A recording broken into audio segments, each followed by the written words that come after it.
சேச்சி சேச்சி இன்னுமா இந்த பேச்சு. மக்களே இந்த வீடியோ பார்த்துட்டு வாங்க. நான் ஒரு விஷயம் உங்களுக்கு எல்லாருக்கும் சொல்றேன். எனக்கு பேனிக் அட்டாக் வந்திருக்கா இல்லையான்னு உங்க கூட்டத்துல இருக்கிற ஒருத்தங்களுக்கு தெரியும்.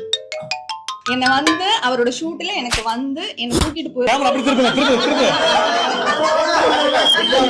எனக்கு பேனிக் அட்டாக் வந்திருக்கான்னு அவரு தான் சாட்சி. அவர் தான் ஷூட்டிங்ல இருந்து தூக்கிட்டு போயிருக்காரு. இதே வேலையா தான் சுத்திட்டு இருக்கீங்கல்ல.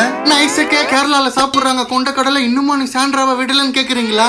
முதல்ல அவங்கள நிறுத்த சொல்லுங்க, நாங்க நிறுத்துறோம். வீடியோ பார்க்கறதுக்கு முன்னாடி சப்ஸ்கிரைப் பண்ணிக்கோங்க, இல்ல நிறைய வீடியோ மிஸ் பண்ணிடுவீங்க. சேச்சி இந்த பேனிக் அட்டாக் கதையா ரொம்ப வருஷமா நடத்திட்டு இருக்காங்க போலயே. மக்களே சேச்சி ரொம்ப தெளிவாயிட்டாங்க. இப்ப சேச்சியோட மார்க்கெட்டிங்கே இந்த கார் டாஸ்க்கும் பேனிக் அட்டாக்கும் மட்டும்தான். சேச்சிக்கு நல்லா புரிஞ்சிச்சு, இதை விட்டா பேசுறதுக்கு எதுவுமே இல்ல, இதை வச்சே காலத்தை ஓட்டிடலான்னு முடிவு பண்ணிட்டாங்க. சொல்ல முடியாது, சேச்சி இன்னும் கொஞ்ச நாள்ல பேனிக் அட்டாக்கோட அம்பாசிடரா மாறதுக்கு கூட வாய்ப்பு இருக்கு. ஐயோ இந்த பிரஸ் மீட்ல தலைவன் பிரஜினோட ரியாக்ஷன் பாக்கணுமே. கேமராவை திருப்புங்க.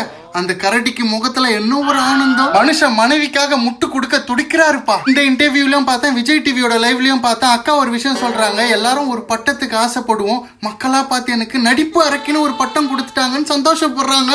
ஐயோ சேச்சி, உங்க திறமைக்கு ஒன்னும் மக்கள் நடிப்பு அரக்கின்னு பட்டம் கொடுக்கல, நீங்க ஊரை ஏமாத்துனீங்களே அதுக்காக நடிப்பு அரக்கின்னு கழுவி ஊத்துனாங்க. புரிஞ்சுக்குங்க. ஒன்னும் இல்ல, சேச்சி நெகட்டிவ் எல்லாம் பாசிட்டிவா மாத்துறாங்களாமா. எலெக்ஷன்ல யாருக்குமே சப்போர்ட் பண்ணாதவங்க ஓட்டு போடுற சின்ன நோட்டாங்க. இதுக்கப்புறமும் சேச்சி தமிழ் மக்கள் உங்களை நம்ப மாட்டாங்க. லைவ்ல சேச்சி சொல்றாங்க கார் டாஸ்க மறக்கவே மாட்டாங்களா. ஆமா, மறந்துட்டா மக்கள் இவங்கள மறந்துடுவாங்களே, அப்புறம் எப்படி இவங்க அதை வச்சு கதை ஓட்டுறது. அப்புறம் சேச்சி விக்ரம் தான் டைட்டில் வினர் அடிப்பாருன்னு நினைச்சாங்களாம். விக்ரம் கிட்ட இருந்து நிறைய கத்துக்கிறாங்களாம்.